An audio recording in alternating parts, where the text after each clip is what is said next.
उदय। चलो चले अपन आगे, बोलो महावीर भगवान की। तो उदय के बारे में 3 चीज़ें हैं। जैसे बंध के बारे में 3 चीज़ें थी, वैसे उदय के बारे में 3 चीज़ें, टेबल्स बनेंगे अपनी बार बार। अब एक चीज़ है उदय विच्छुत्ति, दूसरी चीज़ है उदय, और तीसरा है अनुदय। क्या क्या 3 चीज़ें हैं? पहला पहला पहला दूसरा, तीसरा। अभी क्या 3 चीज़ें हैं, इनको अपन समझते हैं। विच्छुत्ति एक वर्ड है नया, तो वर्ड को समझेंगे। उदय विच्छुत्ति क्या होती है? विच्छुत्ति यानी होता है अंत, समाप्त हो जाना, खत्म हो जाना। जहाँ पर उदय का अंत हो जाता है उसे बोलते हैं उदय विच्छुत्ति। जब तक उदय की संभावना है तब तक उसको बोलेंगे उदय पॉसिबल है। और जब हमने बोला उदय विच्छुत्ति यानी अब इसका उदय नहीं होता है। अब इसको बोलने का और समझने का तरीका ये है कि जिस गुणस्थान में बोला कि यहाँ उदय विच्छुत्ति हो रही है, लेट्स से एग्जाम्पल के लिए यहाँ दिया है मिथ्यात्व का, मिथ्यात्व की उदय विच्छुत्ति पहले गुणस्थान में होती है। इसका मतलब मिथ्यात्व का नाश पहले गुणस्थान में होता है उसके उदय का। तो उदय का नाश होता है तो इसका मतलब मिथ्यात्व तो रहा ही नहीं, व्यक्ति को मिथ्या दृष्टि नहीं रहा। कि नहीं, इसका मीनिंग ये है पहले गुणस्थान तक उस प्रकृति का उदय पॉसिबल है, और उस गुणस्थान के आगे के जो गुणस्थान हैं उनमें उसका उदय नियम से नहीं पाया जाएगा, क्योंकि उसकी विच्छुत्ति हो चुकी है, उसका उदय का नाश हो चुका है। यानी मिथ्यात्व की उदय विच्छुत्ति यदि पहले गुणस्थान में हुई, इसका तात्पर्य क्या निकला कि मिथ्यात्व कर्म का जो उदय है वह पहले गुणस्थान में आ सकता है कि नहीं आ सकता है? आ सकता है। और दूसरे गुणस्थान में आ सकता है? दूसरे गुणस्थान में नहीं आ सकता। क्यों नहीं आ सकता है? विच्छुत्ति हो गई है। विच्छुत्ति बोलेंगे हम पहले में, उसका इफेक्ट कहाँ दिखेगा आपको? आगे के गुणस्थानों में। इसको बोल रहे थे, जैसे अपन अभी बोला ना, मरते कहाँ हैं? मनुष्य मरता है कि नहीं मरता है? कहाँ मरा? बोले 10वें समय में मरा। भाई मरा नहीं, 10वें समय में तो जी रहा है। 10वें समय तक किसी की मनुष्य आयु चल रही है, 11वें समय से चालू हुई उसकी देव आयु। तो जब वो मरा तो वो कौन मरा? मनुष्य मरा, मनुष्य मरा। लेकिन जब तक था 10वें समय तब तक तो वो जीवित था, मरा कहाँ? और 11वें समय में गया तब वो देव हो गया। तब आप कह सकते हो कि वो मर गया। लेकिन कौन मरा? कौन मरा? तो हम क्या करते हैं, हमारा व्यवहार ऐसा है, ये द्रव्यार्थिक नय है कि जो जहाँ पर है नहीं उसको हमने वहीं पर कह दिया। तो 10वें समय तक वो मनुष्य है और उसके अगले समय मनुष्य नहीं है, तो हमने क्या बोला? 10वें समय में वो मर गया। ठीक है। एक्चुअल में देखने जाएंगे तो 11वें समय व्यय रूप पर्याय है मनुष्य आयु की। सिमिलरली यहाँ पर जब विच्छुत्तियों के प्रकरण चलते हैं उसका तरीका ये है कि जहाँ हमने विच्छुत्ति बोली वहाँ तक उस प्रकृति का फल समझना कि वहाँ तक आ सकता है, और उसके बाद की अवस्थाओं में उनका फल नहीं आ सकता है, कुछ भी कर लो आप। यदि मिथ्यात्व की विच्छुत्ति पहले गुणस्थान में हो चुकी है, आप जब तक दूसरे तीसरे चौथे आदिक में हो, किसी की ताकत नहीं है कि मिथ्यात्व प्रकृति के उदय को ला सके। और यदि लेके आ गया है, इसका मतलब ये कि आप आगे नहीं हो, आप पीछे हो। ठीक है। अनंतानुबंधी क्रोध एक कर्म है, तो अनंतानुबंधी क्रोध का उदय, उसकी विच्छुत्ति बोली जाएगी दूसरे गुणस्थान में। इसका मतलब क्या है? पहले गुणस्थान में अनंतानुबंधी क्रोध फल दे सकता है क्या? अरे बोलो हाँ कि ना। दूसरे गुणस्थान में अनंतानुबंधी क्रोध फल दे सकता है क्या? दे सकता है। तीसरे में फल दे सकता है क्या? नहीं दे सकता है। क्यों नहीं दे सकता है? विच्छुत्ति। क्या हो जाएगी? विच्छुत्ति। समझ में आ रहा है कि नहीं आ रहा है? ये विच्छुत्ति की चर्चा है। अब इसके बाद में है दूसरा टॉपिक, उदय। व्हाट इज उदय? जब उदय बताया था ना, जो कर्म के फल की देने की बात है, तो ये जो कर्म का फल है तो कौन से गुणस्थान में कौन कौन सी प्रकृतियां फलीभूत हो सकती है। जिस गुणस्थान में जो जो प्रकृतियां फल देने लायक हैं उदय होने लायक है, वे उस गुणस्थान की उदय प्रकृतियां कहलाती हैं। जैसे उदाहरण के लिए पहला गुणस्थान है तो एक सुस्वर नाम का कर्म है। कौन सा कर्म है? सुस्वर। तो पहले गुणस्थान में क्या सुस्वर कर्म प्रकृति का फल आ सकता है? आ सकता है। अरे मिथ्यादृष्टि जीव, अभी लेने दो बेचारे का गला अच्छा, तो क्या दिक्कत है। आ सकता है, सुस्वर कर्म आ सकता है।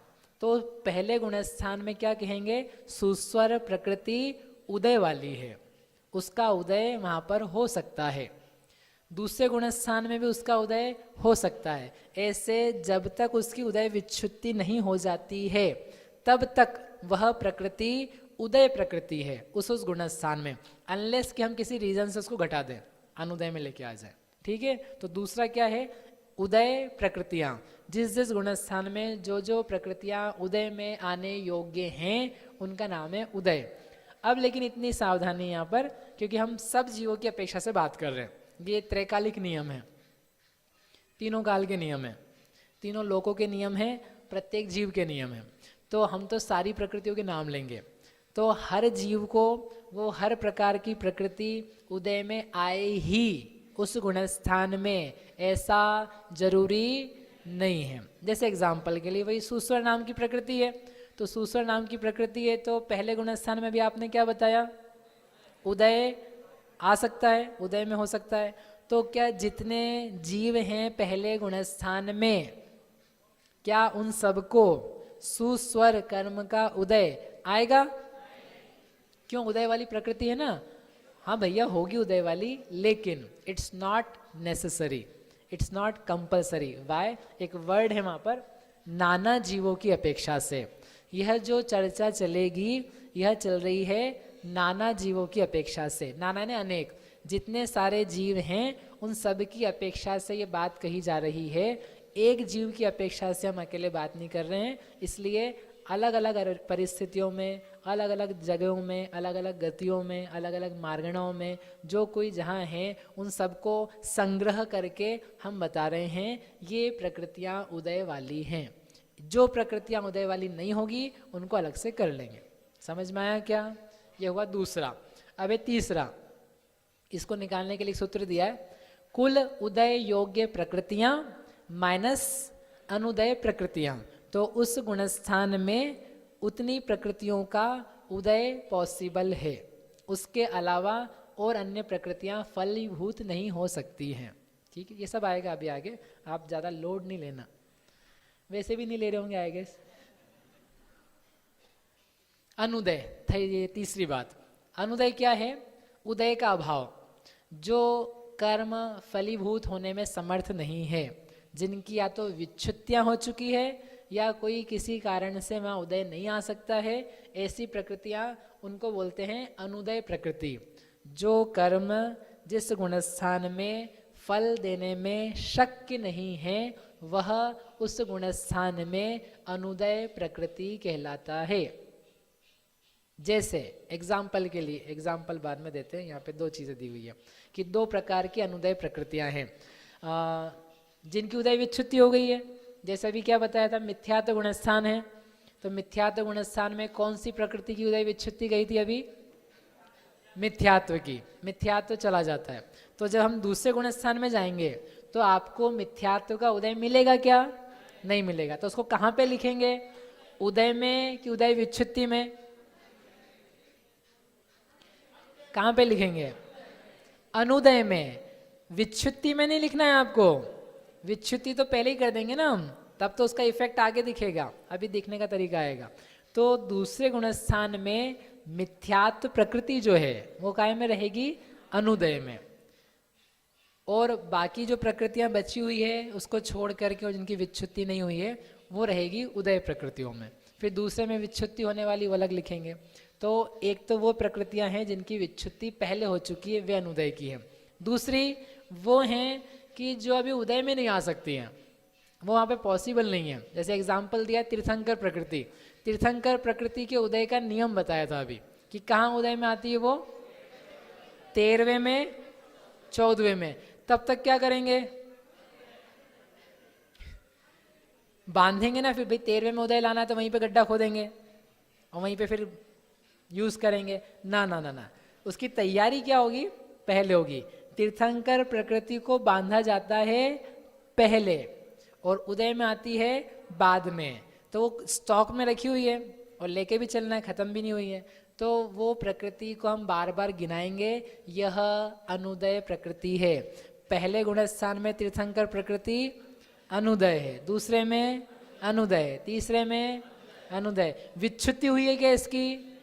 विच्छुत्ति नहीं हुई है अभी, क्योंकि अभी उदय आना बाकी है। विच्छुत्ति हो जाती तब तो क्या होता, कभी उदय में आ ही नहीं पाती, लेकिन उदय में लेकर के आना है। भविष्य में उदय में आएगी, तो यदि आएगी तो इसको आप साइड में रखो, उसका नाम है अनुदय वाली। तो अनुदय दो टाइप्स की है, वे जिनका फर्दर उदय आना ही नहीं है, उदय के नाश हो चुका है, उसको बोलते हैं उदय विच्छुत्ति। और वे जिनका उदय आगे आना है लेकिन अभी नाश नहीं हुई है, लेकिन इस गुणस्थान में उदय आने लायक नहीं है, तो उनको भी अनुदय में रखेंगे। ऐसी दो टाइप की है, ठीक है। अपन चलते हैं संख्याओं की तरफ। एक बार दो गाथाएं पढ़ लेते हैं, फिर अपन जो विषय है वो चालू करेंगे। समझ में आए यहाँ तक आपको तीन चीजें? मेरी आवाज नहीं निकले तब तक आप लोग नहीं निकालोगे। समझ में आया कि नहीं आया? और आपको याद है कि अपने को बोलना क्या है? और ये तो अभी चालू हुआ है, अपने को भी 2-3 दिन यही सब काम करना है लगातार। अपन सुबह शाम क्या करेंगे? लाइन वो तो रोज ही करना है आपको वो लाइनें खींचनी है आपको। टेबल्स आपको कॉपी मिली ना भैया, तो उन लाइनें खींच खींच करके बस लिखते रहना है आपको। आप लोग मिलोगे जुलोगे, वात्सल्य बढ़ेगा, प्रेम बढ़ेगा। हाँ, तो उसमें आपको लिखना है क्या उदय, क्या अनुदय, क्या विच्छुत्ति। ऐसे रटाएगी अभी आपको कि आपको नींद में भी उठा करके पूछेंगे ना, तो आपको 3 ही शब्द आएंगे, उदय विच्छुत्ति, उदय अनुदय। पहला कॉलम, दूसरा कॉलम, तीसरा कॉलम। अरे आप चिंता मत करो, काम आएगी। अब यहाँ पर संख्याएं बता रहे हैं। अनुदय और सत्ता में फिर क्या डिफरेंस है? अनुदय और सत्ता में क्या डिफरेंस है? अनुदय में हम ये बता रहे हैं कि यहाँ पर ये प्रकृति मौजूद है, इस गुणस्थान में रह सकती है, परंतु फलवान नहीं हो सकती है। हम यहाँ उदय की बात कर रहे हैं, कौन कौन से गुणस्थान में कौन कौन सी प्रकृतियाँ फल दे सकती है। जो फल नहीं दे रही है तो वह सत्ता में रखी हुई हो सकती है। जो उदय में आ रही तो सत्ता में तो थी ही, तब तो उदय आएगा उसका, बिना सत्ता कैसे उदय में आती? सत्ता है वह अनुदय के साथ में चल रहा है। सत्ता नहीं होती तो उदय में नहीं आ पाती थी, है ना। और अनुदय बता रहे हैं तो हम आपको नियम बता रहे हैं कि यहाँ पर इसका सत्व संभव होने पर भी किसी भी प्रकार से उदय को प्राप्त नहीं हो सकती। सत्ता भले बनी रहे उसकी उदय की इनकैपेबिलिटी बता रहे हैं।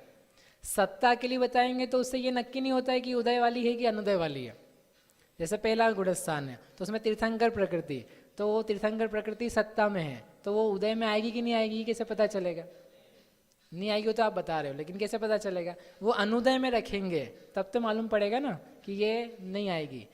जो अनुदय है चाहे उदय है, दोनों ही स्टॉक के बारे में चीजें हैं। सत्ता जिनकी है उन्हीं का अनुदय है, उन्हीं का उदय है।